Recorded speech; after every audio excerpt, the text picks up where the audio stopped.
இனி வீட்லயே பானிபூரி செய்யலாம் எல்லாரும். ஆச்சி பானிபூரி கிட். ராமநாதபுரத்தில் உள்ள அரசு ஆதரவற்ற குழந்தைகள் இல்ல 2வது மாடியில் இருந்து குதித்து தப்பிக்க முயன்ற 10 வயது சிறுமியால் பரபரப்பு ஏற்பட்டுள்ளது. இது தொடர்பான கூடுதல் தகவலை செய்தியாளர் சோனைமுத்தன் வழங்கி கேட்கலாம். சோனைமுத்தன், வணக்கம். என்ன நடந்தது? அந்த சிறுமி தற்பொழுது எங்கு இருக்கிறார்? எதற்காக அவர் அங்கிருந்து தப்பிக்க முயன்றார்? விவரங்களை பதிவு பண்ணுங்க.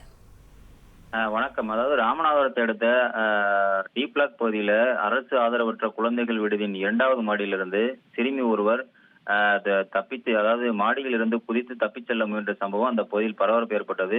அந்த பகுதியில் இருந்தவர்கள் தற்போது அந்த குழந்தையை காப்பாற்றியுள்ள சம்பவம் மேலும் பரபரப்பை ஏற்படுத்தியிருக்கிறது. அதாவது ராமநாதபுரம் டி பிளாக் பகுதியில தமிழக அரசுக்கு சொந்தமான அன்னை சத்யா நினைவு அரசு குழந்தைகள் இல்லம் செயல்பட்டு வருகிறது.